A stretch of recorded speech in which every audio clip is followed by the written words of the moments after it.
Welcome back to the Weekly Why. I apologize for a couple weeks delay. There were a lot of different changes, some technical problems, but we're back to the Weekly Why this week. One of the key points I want to address, very focused. There's a verse, chapter 21, verse 9 of the book of Leviticus. It says about the daughter of a Kohen, the daughter of a high priest. It says, if the daughter of a Kohen will begin with adultery, she desecrates her father, and she has to be punished. Interesting question here. If you do an avera, a sin, ordinarily you would think that there's kind of a gradual process. First, let's say you begin to a little bit weaken. The Yetzer Hara, the evil inclination, is starting to chip away at you, and eventually you're doing the sins.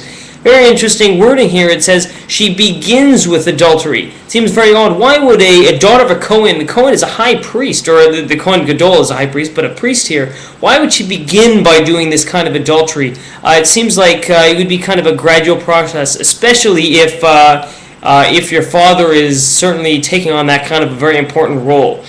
Now, the only real reason for this is that it's not a gradual process, but it's a source. The reason that she started off with adultery, is that she was raised in a specific way. Is that really she was raised this way, that's how it happened. And that's why it says she desecrates her father. Because with most people, if you do a sin, it's probably as a result of a gradual degradation of your morals, or maybe just your barriers there, and they just kind of eventually start to crack. And that's really not the fault of your parents, it's the fault of your own Yetzer Hara. But here the reason it says, that she desecrates her father is because she begins with adultery, is because it didn't happen because of her own breakdown of her barriers. It happened because of her raising, the way that she was raised in her own childhood. That's why she desecrates her father, because it wasn't a gradual breakdown. It happened right away because she wasn't raised the right way. So it sounds very harsh, but basically the message for us, the lesson for us, is that we ultimately have a responsibility for people who look to us, friends of ours, people who we feel are people who are students, people who look up to us, friends, colleagues, students of ours.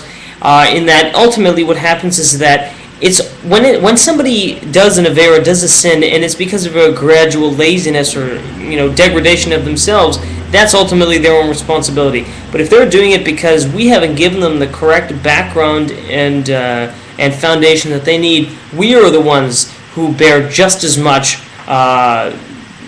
sin for that, and so that's ultimately where we have to be very careful. So what we need to bear in mind here is that when we're developing relationships with other people and friendships with other people, and invariably people will look up to us, especially if we feel that we've grown a lot and we've really taken a position.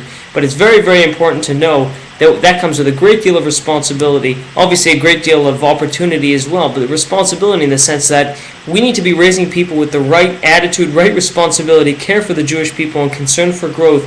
Otherwise, if they do screw up, if they commit sins and averas, the desecration is not just on them, but on us as well. And obviously, I think the positive lesson to leave here is that what a great opportunity for, not only does that mean if they commit averas, but if they commit great growth and expanding, and they rise to great heights, that means not only do the brownie points go to them, brownie points go to us, the people who taught them that in the first place. So what a great empowering message. We should leave that from the daughter of the Kohen from Parshat Emor. Best wishes, Shabbat Shalom, God bless.